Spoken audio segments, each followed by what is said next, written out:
안녕하세요. 김병선입니다. 오늘은 종신보험의 사망보험금에도 상속세가 붙는다. 지금이라도 바로잡을 수 있는 방법은 뭐가 있을까를 주제로 이야기를 나눠볼까 하는데, 이 종신보험 사망보험금의 상속세가 붙는 것 자체가 중요한 게 아니라 정말 중요한 개념은 뭐냐면, 내가 나중에 사망했을 때 내 상속재산에 내가 가입한 종신보험의 사망보험금도 플러스 된다. 그쵸? 이 개념이 굉장히 위험하고도 중요한 개념이에요. 특히 종신보험을 가입을 지금 우리가 했는데, 지금 한번 증권을 열어보세요. 계약자가 본인이고 피보험자가 본인일 경우에 수익자가 법정상속인 또는 내가 아닌 다른 사람으로 되어 있는 경우, 이렇게 가입하신 분들이라면 오늘 영상을 반드시 끝까지 시청하셔야 될 겁니다. 이야기 나눌 순서는 크게 4가지입니다. 사망보험금을 1억 원으로 그냥 가정하고 설명을 드릴게요. 사망보험금의 상속세를 걱정해야 되는 사람을 지금 영상 시청하신 분들 중에 걱정하지 않아도 되는 분도 계시고 걱정해야 되는 분도 계세요. 그래서 그거를 제가 나눠 드릴 거고요. 그리고 사망보험금의 상속세가 도대체 왜 붙는 건지 상증세법에 나와 있는 법률로 설명을 드릴 거예요. 그리고 상속세를 피할 수 있었던 방법은 애초에 없었을까? 이거를 설명을 드릴 거고요. 마지막으로 이미 가입해서 내가 잘못 설계된 상태로 납부하고 있는 상품이 있다면 어떻게 해야 되는지 알려드리도록 하겠습니다. 자, 먼저 사망보험금의 상속세를 걱정해야 되는 사람은 크게 2부류예요. 뭐냐면 본인 명의 재산이 9억 원이 넘는 사람, 그리고 본인 명의의 재산이 4억 원이 넘는 사람이라면 걱정을 하셔야 됩니다. 자, 이것도 방금 제가 설명드린 것처럼 이렇게 계약이 돼 있는 사람들을 말씀을 드리는 거예요. 이렇게 계약이 되어 있지 않은 사람들은 조금 더 내용을 살펴봐야 되겠지만, 이렇게 계약이 되어 계신 분들 중에 본인 명의 재산이 9억 원이 넘는 사람, 4억 원이 넘는 사람은 걱정을 해야 되고, 그게 안 되는 사람은 걱정을 하지 않아도 됩니다. 근데 본인 명의가 4억 원, 9억 원으로 나뉘어진 이유가 있어요. 그거를 설명드리도록 하겠습니다. 자, 우리가 상속이 이루어지면 기본적으로 많이 들어보셨겠지만 상속공제가 일괄적으로 5억 원은 돼요. 일괄공제라고 하는데, 내가 재산이 5억 원이 안 된다. 그러면 상속인들이 세금 낼 게 없다라고 생각하셔도 돼요. 그쵸? 그래서 제가 아까 4억 원을 쓴 거예요. 왜냐하면 사망보험금 1억 원이 더해지면 5억 원이잖아요. 그래서 재산이 4억 원이 넘는 사람은 거기에서 사망보험금 1억 원이 더해지면 5억 원이 초과하기 때문에 상속세가 나와지는 거예요. 걱정을 하셔야 되죠. 그러면 보험 설계를 제대로 하셔야 되는 겁니다. 자, 또 배우자가 있는 분이라면 사실혼 관계는 안 되고요. 실제 혼인 관계라면 5억 원을 더해줍니다. 무조건. 자, 그러면 일괄공제 5억 원에 배우자 공제 5억 원, 총 10억 원이죠. 그래서 재산이 9억 원이 넘는 사람이라면 사망보험금 1억 원을 더해서 10억 원을 초과하기 때문에 상속세가 나올 수 있는 겁니다. 어떻게 설계하면요? 이렇게 설계되어 있으면요. 자, 그래서 요 내용을 그분들은 주의하셔야 되는 거예요. 자, 구분을 시켜드렸고요. 자, 그리고 사망보험금의 상속세는 왜 붙는 걸까요? 요거를 법 조항으로 보여드릴게요. 상증세법 8조에 상속재산으로 보는 보험금이라고 이렇게 나와 있습니다. 뭐라고 되어 있냐면, 피상속인의 사망으로, 돌아가시는 분이죠. 사망으로 인하여 받는 보험금으로서 그거는 상속재산으로 본대요. 자, 피상속인이 보험계약자인, 피상속인은 피보험자로 생각하셔도 돼요. 돌아가시는 분입니다. 피상속인이 계약자인, 계약자와 피보험자가 같다라는 거죠. 그 계약에 의해서 받는 것은 상속재산으로 본대요. 자, 보험계약자가 피상속인, 피보험자가 실제로 아니에요. 계약자랑 피보험자랑 다를 경우에도 피상속인이 실제로 납부를 한 거라면 그러면 1항을 적용을 한대요. 자, 이거를 다시 조금 더 쉽게 설명을 드릴게요. 자, 여기에서 본인 이 두 개가 같을 경우에 나오는 사망보험금을 다른 사람이 받아가면 이거는 사망보험금은 상속재산에 이 돌아가신 분의 상속재산으로 포함시킨다는 거예요. 핵심은 뭐냐면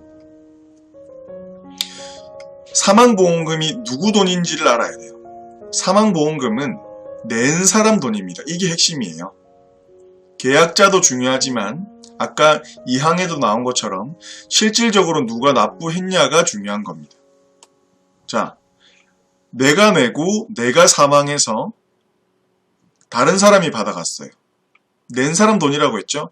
내 돈인 거예요. 그 사망보험금은. 근데 내가 사망했잖아요. 그러니까 상속세로 되는 거예요. 만약에 우리 와이프가 내 사망보험금을 가입을 해서 자녀가 받아갔어요. 그러면 이건 누구 돈이에요? 이거는 우리 와이프 돈인 겁니다. 근데 우리 와이프가 살아있죠. 근데 돈이 자녀한테 갔죠. 그럼 이거는 증여가 되는 거예요. 이해가시죠? 그래서 지금 이렇게 계약을 하신 분들이라면 본인의 사망보험금이 본인의 상속재산 가액에 플러스 된다라는 점을 첫 번째로 짚으셔야 돼요. 자, 빠르게 진행해 볼게요. 자, 그러면 애초에 상속세를 피할 수 있는 방법은 없었을까? 있었죠. 어떻게 했어야 됐죠? 수익자가 우리 와이프였다면 우리 와이프로 지정을 하는 거죠, 애초에. 그러면 계약자가 누가 돼야 되죠? 우리 와이프가 돼야 되는 겁니다. 와이프가 내고 내가 사망해서 사망보험금을 와이프가 받아간다면 이건 누구 돈이에요? 애초에 낸 사람 와이프 돈인데 누가 받아갔어요? 와이프가 받아갔죠. 그러면 상속세랑 전혀 상관이 없는 겁니다.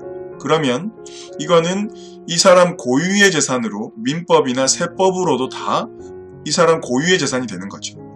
자, 근데 만약에 자녀가 내고 내가 사망하고 자녀가 받았어요. 그러면 이거는 자녀의 재산인 겁니다. 상속세 부과 대상이 아닌데 자녀가 미성년이에요. 실제로 납부해 준 거는 내가 우리 애 계좌로 돈을 쏴주고 애가 그 돈을 가지고 납부를 아이 계좌에서 보험료가 납부된 거예요. 그래도 안 됩니다. 문제가 발생할 수 있죠. 그 이유가 뭐냐면 이 조항 때문에 그래요. 같은 법에 상증세법 82조에 지급 명세서 등의 제출의 의무가 있는데 뭐냐면 여기 보면 생명보험이나 손해보험의 보험금 또는 그러니까 지급되는 보험금이나 해지환급금, 중도인출금 이런 일들이 발생을 했을 때 또는 명의가 변경이 되거나 이렇게 했을 때에는 보험사에서 관할 세무서로 세무서장에게 즉각 제출하게 되어 있어요. 누가 실제로 보험료를 냈는지, 누가 받아갔는지 그런 관계들을 제출하게 되어 있는 거예요. 그러니까 실제로 다 노출이 되는 겁니다. 그래서 그냥 내가 계좌를 이렇게 했다 이런 게 중요한 게 아니라 실제로 자녀의 자금 출처가 있어야 된다는 거죠. 와이프도 마찬가지예요. 내가 벌어다 준 생활비로 우리 와이프가 내 보험을 들었는데 안 되는 겁니다. 자금 출처가 있어야 되는 거예요. 이해가시죠? 자, 그리고 마지막으로 이미 가입한 상품은 어떻게 해야 될까요? 이미 가입한 상품. 아까 말씀드렸던 요런 설계로 이미 한 10년을 납입하고 있어요. 20년 납 중에. 그러면 지금이라도 계약자를 바꿔줘야 돼요. 수익자도 지정을 해줘야 됩니다. 그리고 계약자를 바꾸는 게 실제로 중요한 게 아니라 불입자, 자금 출처가 있는 불입자를 바꿔줘야 돼요. 자, 그럼 만약에 우리 와이프가 수익자가 되게 하고 싶으면 계약자를 우리 와이프로 하는 거죠. 그리고 실제 불입도 와이프가 해야 되고요. 그렇게 불입하는 와이프의 자금 출처가 있어야 됩니다. 내가 벌어다 준 돈으로 납부하면 안 된다라는 거죠. 이해가시죠? 그렇게 하면 10년은 내가 냈고 10년은 우리 와이프가 냈잖아요. 그럼 사망보험금 1억이라고 생각을 하고 그 1억에 대해서 절반 5천만 원은 상속재산 가액이 플러스 되는 거고요. 5천만 원은 그냥 우리 와이프 고유의 재산으로 되는 겁니다. 그쵸? 우리가 보통 종신보험은 상속재원으로 많이 사용을 합니다. 자산가들이라면. 근데 본인의 보험이 어떻게 설계되어 있는지 모르고 그냥 가입하는 경우에는 내 상속세 세율 구간을 이 사망보험금 때문에 상속세 세율 구간이 바뀌어버리는 일이 발생할 수도 있고요. 그쵸? 그리고 나는 적은 보험료를 내고 많은 사망보험금을 받았다고 좋아했는데 그 사망보험금에도 세금을 매긴다면 좀 이야기가 전혀 달라지겠죠. 그래서 애초에 설계가 제대로 되어야 된다. 그래서 상속재원을 그렇게 해야지만 상속재원으로 쓸 수 있다.